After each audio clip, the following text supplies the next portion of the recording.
What's up guys, my name is Andy. In this video, I'm gonna replace the front seat belts in my 66 Mustang.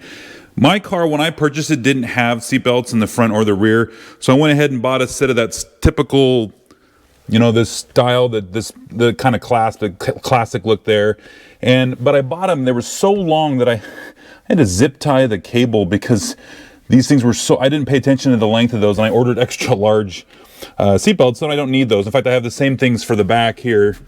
Back in these seats, but they're just, you know, I don't hardly ever use the back, so it's not a big deal.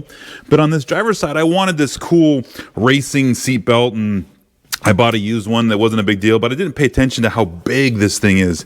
This is what they call a 3-inch belt, and that's not the standard size. The 2-inch belt is the standard size, and I wasn't paying attention. And so really when you buckle this up and you put it, when it's in your lap, it is a massive contraption, and so I don't want to do that.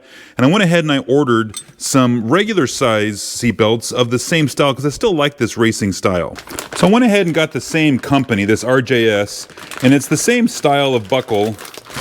And it's kind of hard to see, but it's a 2-inch belt, which is a much more realistic belt for what I've got here. So what I'm going to do is I'm going to just remove these seat belts, and the operation of installing these is going to be the same thing. If your car doesn't have seat belts, or if you want to replace the ones you have, this is going to be the same way, and it's going to be pretty simple. We're just going to take out a couple bolts, put in the new belts, and then we're done. So let's get started.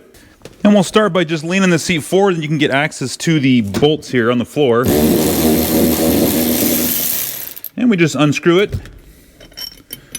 We're going to save this bolt in this washer because we can reuse it with the new one.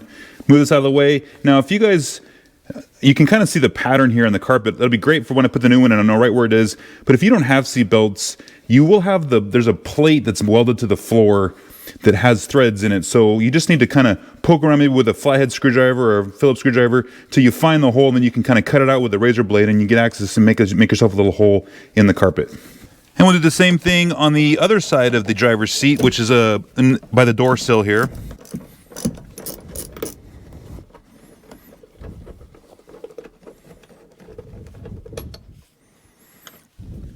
Now, so to open this up, you just pull this stuff out of here. You don't need that sticker. And the nice thing about this setup is, again, see how much smaller this setup is. This is going to be a little easier to manage than that whole big buckle system that I had before. So if we lay this out, it's going to more or less sit this way in the car, and it'll be perfect, much better. All right, so I'm just going to put it, again, the outline here where the other one was at. Put the bolt through here. Start to thread it in.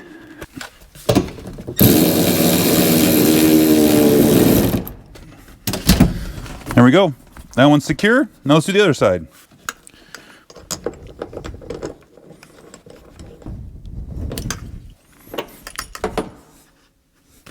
Alrighty, now everything's in place, and then when I get in the car I can do final adjustments on the belts, but this is going to be a much simpler operation, a little easier to manage, and also it's kind of got this slick little Velcro in here that kind of keeps that flap hound down. So much better. I like that a lot better. Let's go do the other side.